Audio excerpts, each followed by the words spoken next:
नमो बुद्धाय साथियों। पिछले वीडियो में आपने देखा कि तथागत अपनी जन्मभूमि कपिलवस्तु में गए और उनका सामना शुद्धोधन और महाप्रजापति से हुआ। आज सुनेंगे यशोधरा और राहुल से बुद्ध की मार्मिक भेंट के बारे में। तथागत और शुद्धोधन की लंबी बातचीत के बाद तथागत को लेकर शुद्धोधन घर में गए। परिवार के सभी लोगों ने उन्हें अभिवादन कर आदरपूर्वक स्वागत किया, लेकिन राहुल की माता यशोधरा वहां नहीं आई।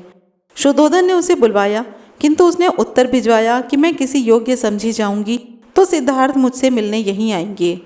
अपने सभी पूर्व संबंधियों और मित्रों से भेंट हो चुकने के बाद तथागत ने पूछा, यशोधरा कहाँ है? यह ज्ञात होने पर कि उसने आने से इनकार कर दिया है, तथागत तुरंत उठे और सीधे उसके भवन में गए।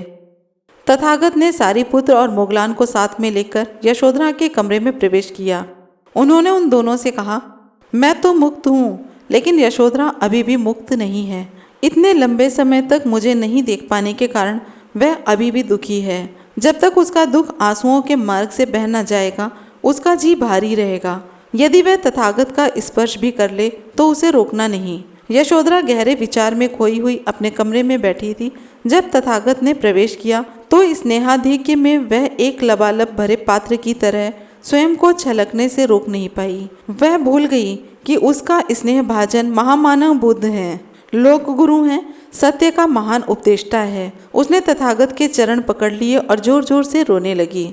लेकिन जब उसे इसका ध्यान आया कि शुद्धोधन भी वहां उपस्थित थे तो उसे लज्जा आ गई। वह उठी और आदर भाव के साथ दूर जाकर बैठ गई। शुद्धोधन ने यशोधरा की ओर से क्षमा याचना करते हुए कहा, इसका यह व्यवहार उसके गहन स्नेह में से उत्पन्न हुआ है और यह मात्र एक क्षणिक भावना का परिणाम नहीं है। इन 7 वर्षों में अपने पति से बिछड़ जाने के बाद जब इसने सुना कि सिद्धार्थ ने गहनों और सुगंधित द्रव्यों का परित्याग कर दिया तो इसने भी उनका प्रयोग त्याग दिया। और जब इसने सुना कि उसके पति मिट्टी के पात्र में निश्चित समय पर ही खाते हैं तो वह भी एक ही बार आहार ग्रहण करने लगी। यदि यह मात्र क्षणिक भावुकता नहीं है, उससे ऊपर है, तो यह सब इसके साहस का ही परिचायक है। तब तथागत ने यशोधरा को उसके महान पुण्य और उस महान साहस की याद दिलाई जिसका परिचय उसने सिद्धार्थ की प्रव्रज्या के समय दिया था।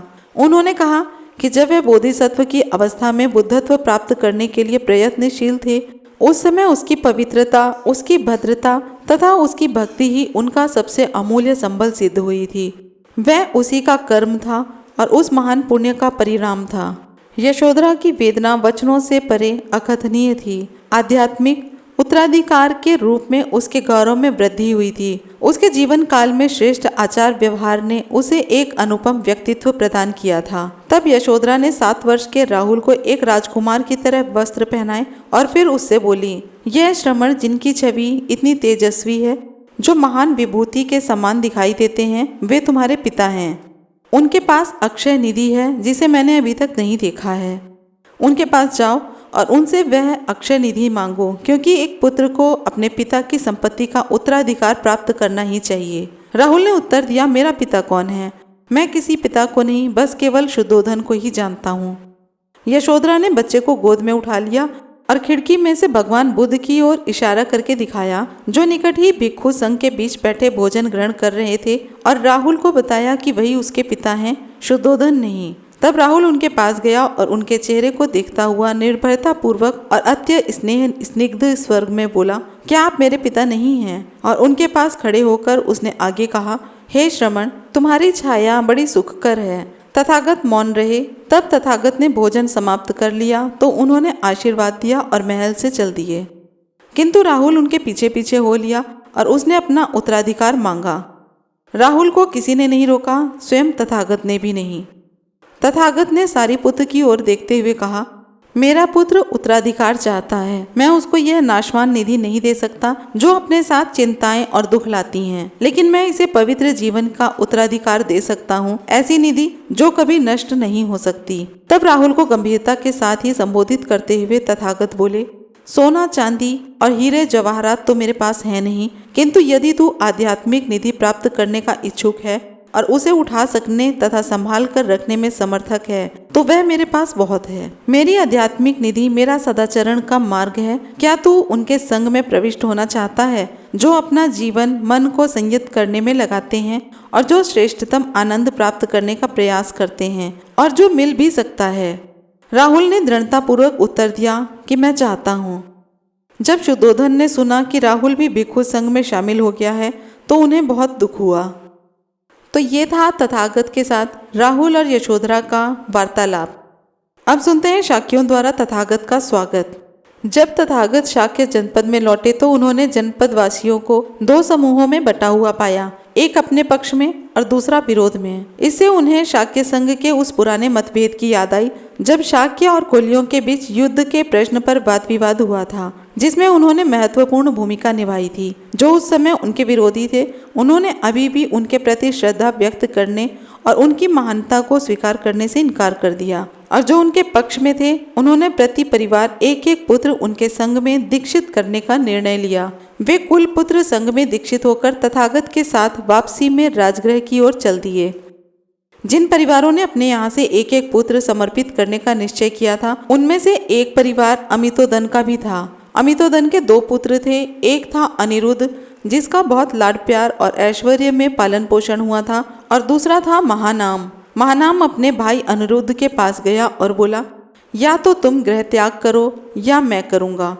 अनिरुद्ध ने उत्तर दिया, मैं सुकुमार हूँ, मेरे लिए गृहस्थी का त्याग करके बेघर हो जाना कठिन है, तुम गृह त्याग कर लो। लेकिन अनिरुद्ध, मैं तुम्हें बताता हूँ कि गृहस्थी में क्या क्या करना पड़ता है।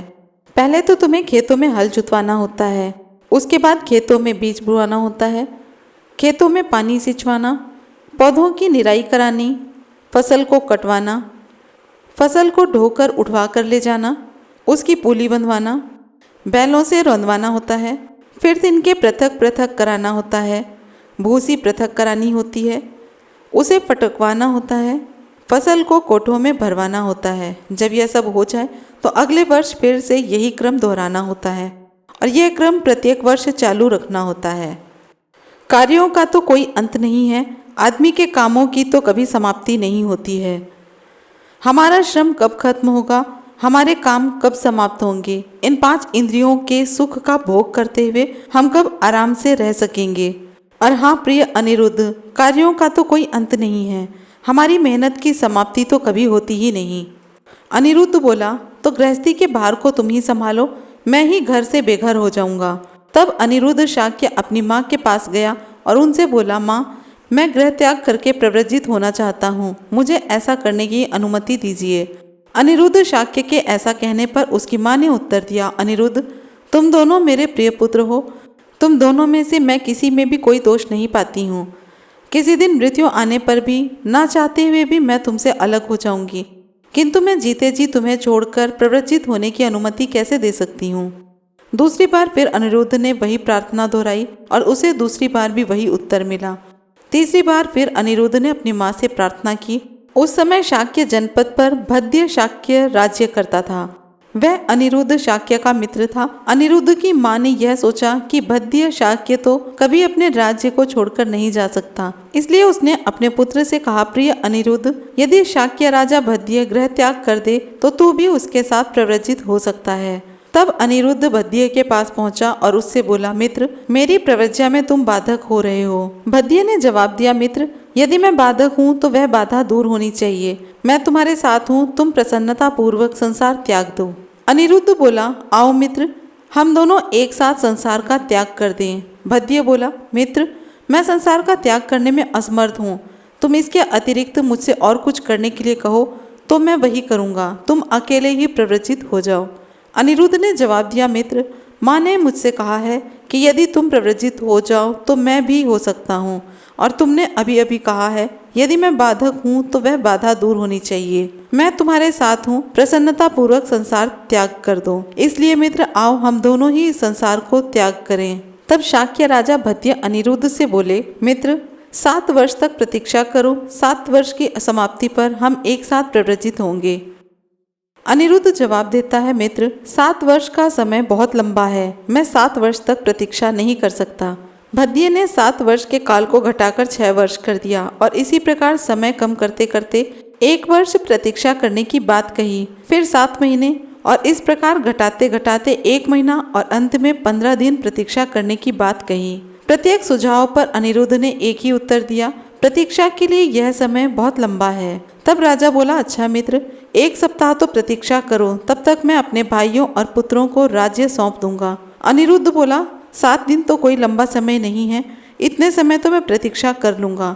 तब शाक्य राजा भद्दिय, अनिरुद्ध, आनंद, भृगु, किम्बिल और देवदत्त अपनी चतुरंगिणी सेना सहित उद्यान क्रीड़ा के लिए साथ साथ जाते थे। उपाली नाई भी साथ हो लिया, सब मिलाकर उनकी संख्या 7 हो गई। कुछ दूर जाने पर उन्होंने अपनी सेना को लौटा दिया और सीमा पार कर 7 के दूसरे जनपद में प्रवेश किया।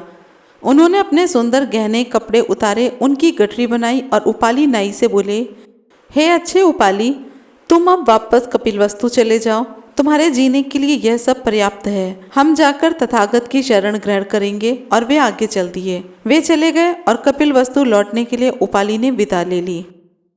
आज आपने तथागत की यशोधरा और राहुल से मार्मिक भेंट सुनी और शाक्यों द्वारा तथागत का स्वागत भी सुना। वीडियो अच्छी लगी हो तो प्लीज़ लाइक, कमेंट, शेयर करना ना भूलें। इसी तरह की और भी वीडियो देखने के लिए चैनल को सब्सक्राइब ज़रूर करें और फिर मिलेंगे अगले वीडियो में। जय भीम, नमो बुद्धाय।